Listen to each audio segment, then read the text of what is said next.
Volvemos ahora al caso Próbolo. Estamos con una nota realmente interesante, digna de escuchar, porque estamos con Mabel Remón, que es la directora de un programa nacional que es el de acceso a la justicia para personas con discapacidad. Mabel Remón, bienvenida. Muchas Primero, gracias. expliquemos de qué se trata el programa para que se entienda antes de detallar qué es lo que han hecho y muy importante para avanzar la justicia en el caso Próbolo. Este programa fue creado a partir de la concepción de la Convención de los Derechos para las Personas con Discapacidad, que en nuestro país tiene rango constitucional. En esta convención se solicita que deben hacerse las adecuaciones pertinentes para todas las personas con discapacidad en el acceso a la justicia. Nuestra función precisa es la de ser auxiliares de justicia y adecuar el procedimiento, siempre que haya una persona con discapacidad. Concretamente, en este caso de los chicos del Colegio Próbolo, ¿cómo pudieron acceder a ellos o qué implementaron, qué herramientas implementaron para que los chicos puedan contar qué es lo que sucedió?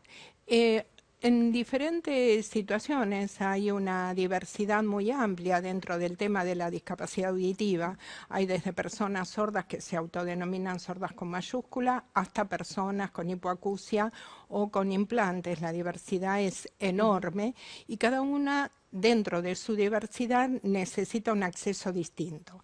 En el caso de los más jóvenes, como eran los niños y en el caso y niñas, cuando ocurrieron estos abusos, la dificultad mayor está en la comunicación.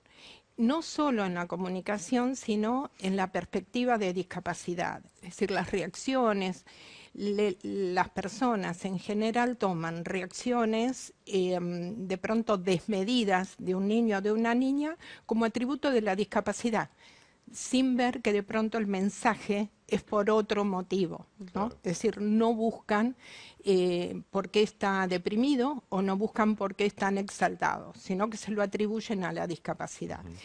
Y en estos casos nosotros trabajamos siempre como equipo interdisciplinario. Somos un equipo muy fuerte. ¿Compuesto de qué manera? Está compuesto por abogados, trabajadores sociales, psicólogos, psicopedagogos, licenciados en comunicación no verbal, que somos traductores públicos.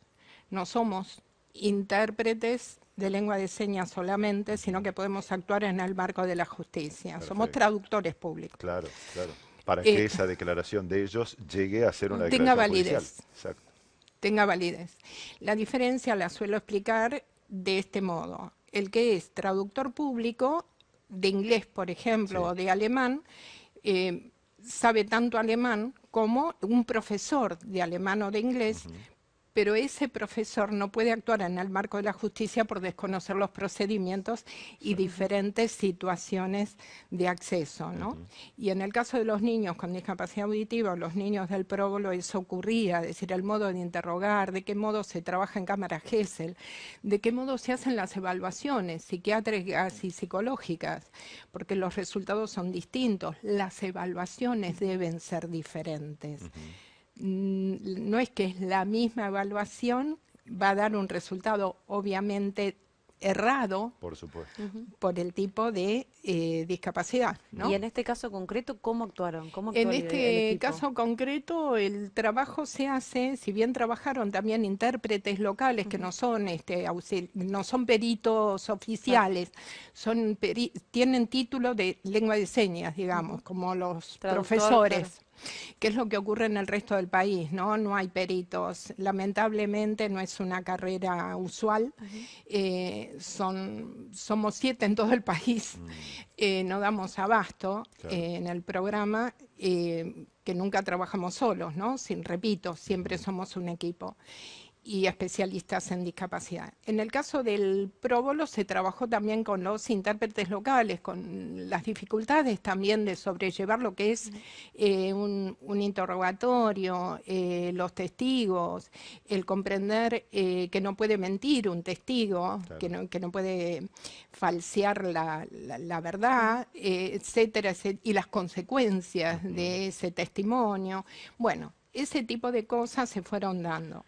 Fue un trabajo largo, de años, me imagino que también tiene que ver la confianza que ellos tienen en ustedes para lograr Eh, decir todo lo que saben. sí, nosotros desde el Ministerio de Justicia buscamos que no se conozcan los peritos con en este caso las víctimas. Ujú.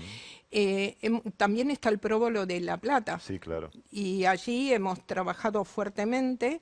Hubo una adecuación del protocolo dentro del marco de la justicia. La justicia tiene un ritual repetitivo, es decir, como que también da seguridad dentro del campo del rito de la justicia, ¿no? En la Ujú. forma de indagar, de preguntar, el vocabulario que utilizan ustedes a través de los medios. Sí.